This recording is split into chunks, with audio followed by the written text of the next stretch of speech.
Fragmentation grenades. The idea of throwing an explosive that scatters fragments predates firearms by centuries.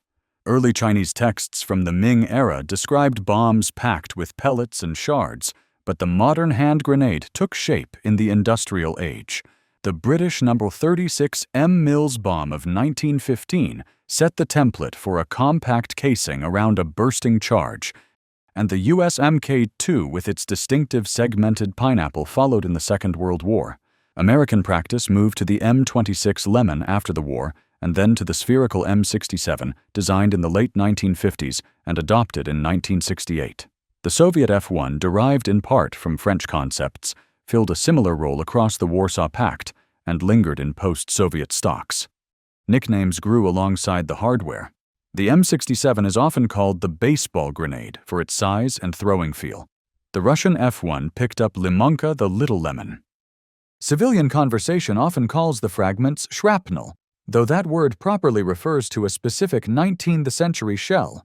With grenades, fragments or splinters is more accurate. A typical M67 weighs roughly 400 grams, uses a composition B charge, and runs an M213 delay on the order of 5 seconds. The casualty radius sits around 15 meters with life-threatening risk much closer, yet energetic fragments can travel far beyond the tactical footprint. The F-1's cast body generates a characteristic pattern, though only a portion forms good fragment pieces. The rest pulverizes into less effective debris. Fragmentation sleeves also exist to convert otherwise low fragment designs into true defensive grenades. The M67 remains in U.S. service with wide export, while F-1 types are still encountered anywhere ex-Soviet materiel moves. Development continues.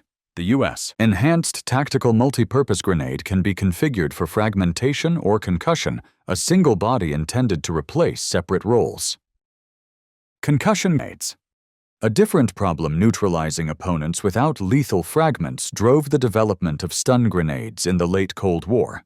The US M84 emerged from Picatinny arsenal work in the 1980s and entered service in 1995.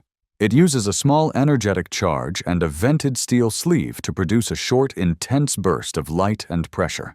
Typical output reaches roughly 170 to 180 decibels at close range and several million candela, enough to degrade vision and balance for vital seconds in a room entry.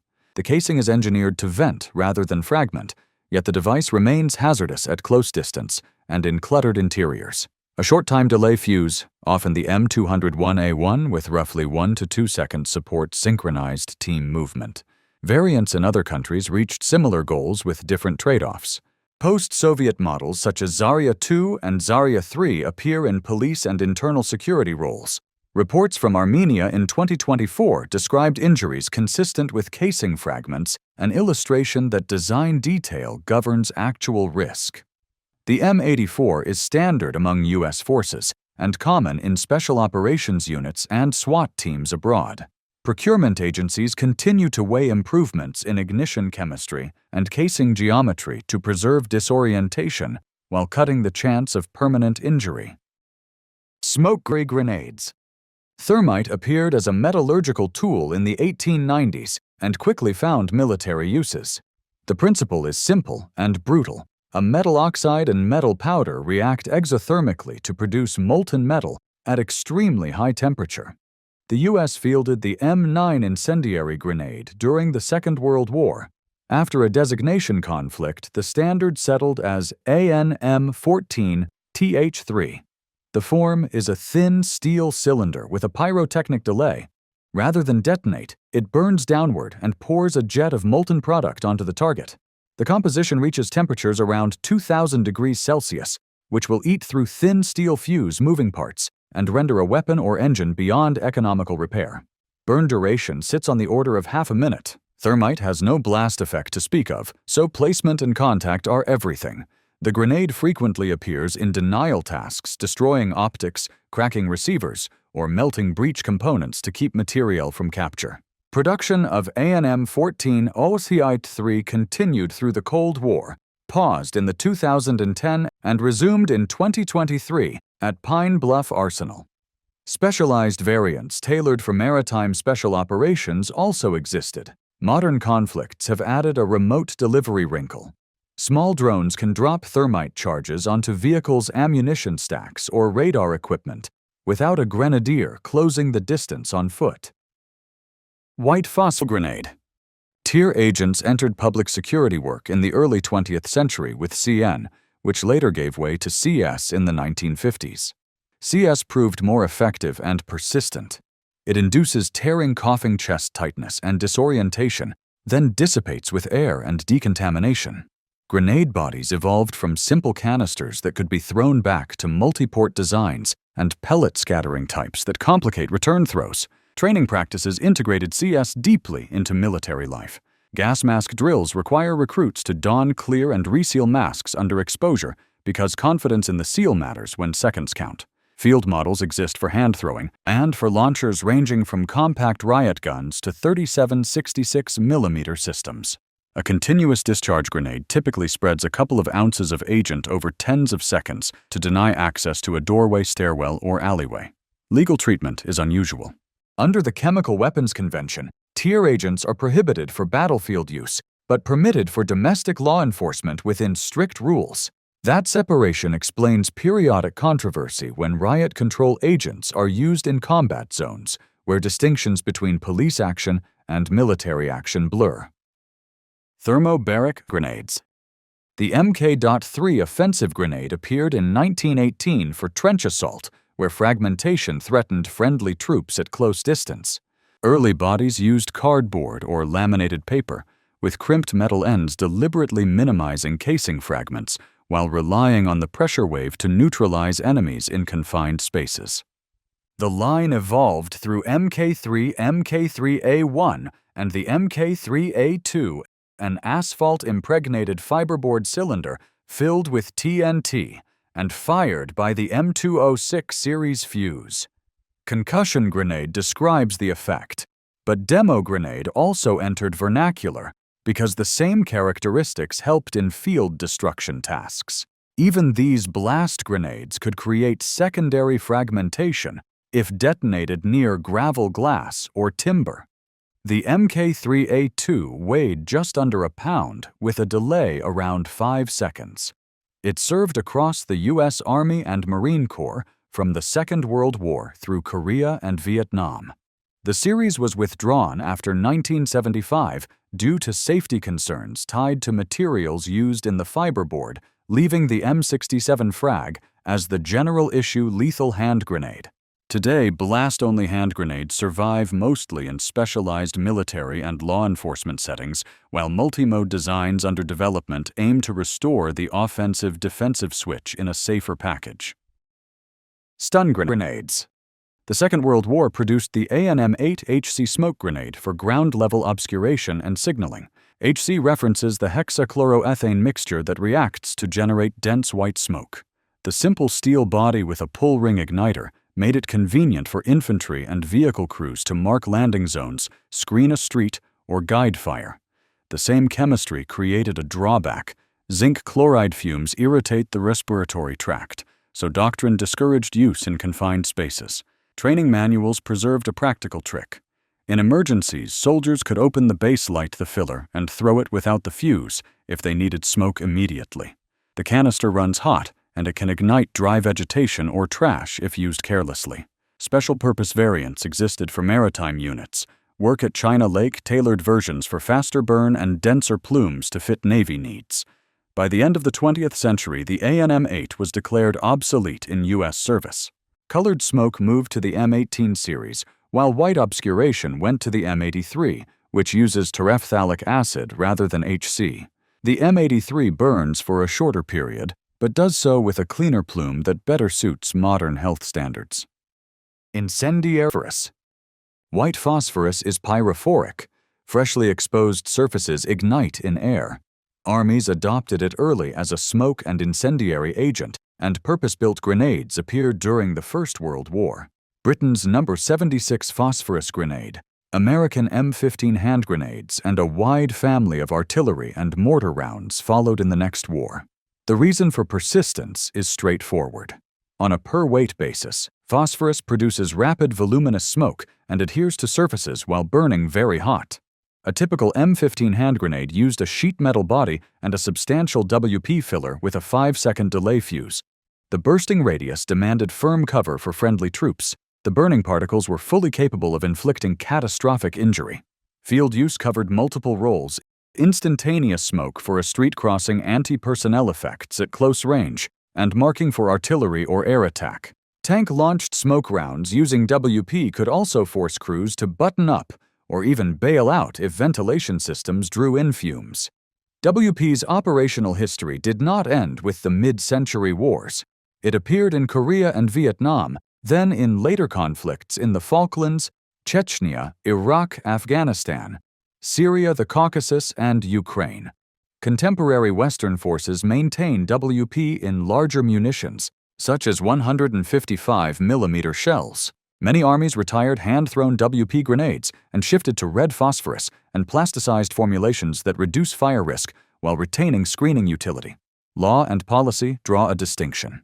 White phosphorus is not categorized as a chemical weapon when used for obscuration or marking, but employing it as an anti-personnel incendiary in populated areas intersects with restrictions under Protocol 3 of the Convention on Certain Conventional Weapons.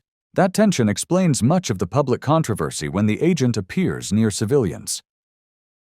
Riot-control grenades. In 1940, Britain needed a simple anti-tank weapon after the evacuation at Dunkirk. The result was the No. 74 grenade, a hand-placed device with a glass or plastic sphere of adhesive explosive under a removable casing.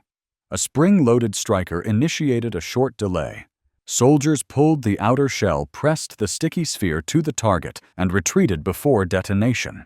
The concept worked in trials, but proved temperamental in dirty, wet conditions. The adhesive sometimes clung more readily to cloth or webbing than to armor. Nitroglycerin-based fillings also aged poorly in storage. Germany pursued a different close-range route with the Hafthochladung, a shaped charge adhesive hollow charge that used 3 strong magnets to grip armor at the proper standoff and orientation.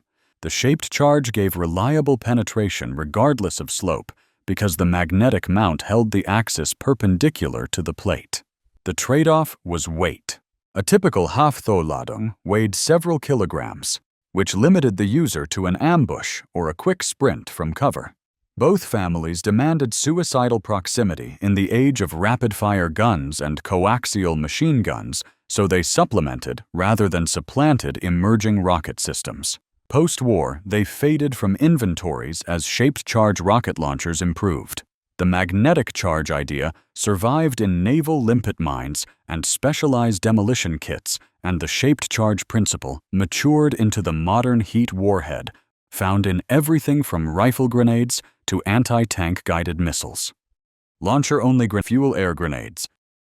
Cold War research into defeating bunkers and caves produced thermobaric and fuel-air concepts. Instead of relying solely on the detonation of a compact explosive, these formulations disperse a fuel cloud and exploit atmospheric oxygen in a sustained afterburn. The result is an intense, longer-duration pressure wave, coupled with heat especially devastating in enclosed spaces where reflections compound the overpressure. Terminology varies. Fuel-air explosive captured early work. Thermobaric emphasizes heat and pressure together. Enhanced blast focuses on extending impulse. Soviet programs created man-portable systems like the RPO-A Shmel. On the American side, large air-delivered bombs such as the BLU-82 became icons of unconventional blast. Infantry-scale warheads also appeared for light anti-armor weapons and specialized launchers. Modern compositions use a high-explosive core, RDX, HMX, or PETN, combined with metal fuels such as aluminum or magnesium. Research now reaches into nanoscale powders and core shell particles to improve ignition and afterburn consistency. Detonation happens in stages.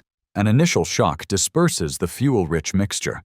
An anaerobic burn follows in oxygen-poor gases, and an aerobic afterburn consumes atmospheric oxygen, stretching the blast and heat. Some NATO research uses the label Cybex to describe shock-insensitive enhanced blast mixes that trade a little raw performance for safer handling. Operational use appears in Chechnya, Afghanistan, Iraq, Syria, the Caucasus, and Ukraine.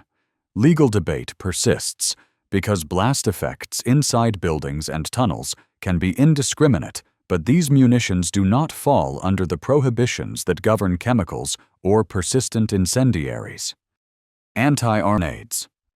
Rifle grenades predate underbarrel launchers by decades. Frederick Martin Hale's 1908 rod grenade fired with a blank established the first practical system, but rod fire stressed rifles, so the First World War shifted to cup dischargers. The French Vivant Bessières design advanced the idea by letting a live round pass through a central channel to light the fuse while gas launched the grenade, giving infantry pocket artillery at squad level. The Second World War made rifle grenades standard kit. Germany paired the Schiesbecker with service rifles. Britain fielded the No. 68 shaped charge anti-tank grenade, and U.S. doctrine-equipped Springfield's Garands and carbines with launchers particularly useful in the Pacific against bunkers, caves, and machine gun nests that hand grenades could not reach. Post-war NATO standardized a 22mm spigot, later joined by bullet-trap, bullet-through types that dispensed with blanks. The category declined with dedicated launchers like the M79 and M203 and the spread of lightweight disposable rockets, but never vanished. Specialized breaching grenades, such as the Israeli Simon, preserve standoff entry capability, and many modern rifles keep 22mm compatible muzzle devices. Current fighting in Ukraine has returned surplus rifle grenade warheads to relevance, repurposed not as muzzle-launched munitions, but as payloads for small unmanned aircraft. Stocks of Polish PGN-60 high-explosive anti-tank grenades, a 68mm fin-stabilized design, developed in the 1950s and introduced in the early 1960s, have appeared with Ukrainian units. Originally paired with the spigot-equipped Karabanek Granatnik Dziebis 1960 and UNM blank cartridges, the concept later gave way in Polish service to the RPG-76 Komar.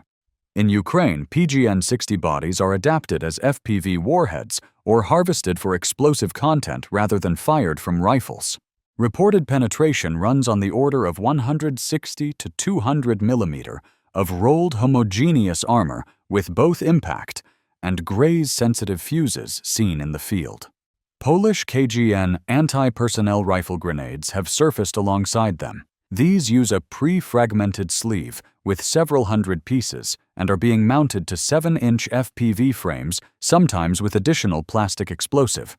French stocks have appeared in smaller numbers. A photographed 58mm PAB F2 anti-tank rifle grenade, dated 1990, showed its tail removed consistent with conversion to a drone-delivered charge, a sighting that coincided with transfers of FAMS F1 rifles.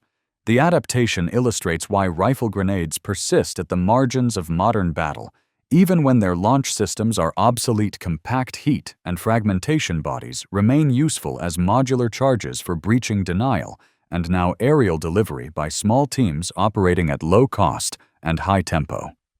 Give the video a thumbs up, share it with others who appreciate good military weapons history, and subscribe to catch more material in the same vein. Thanks for watching.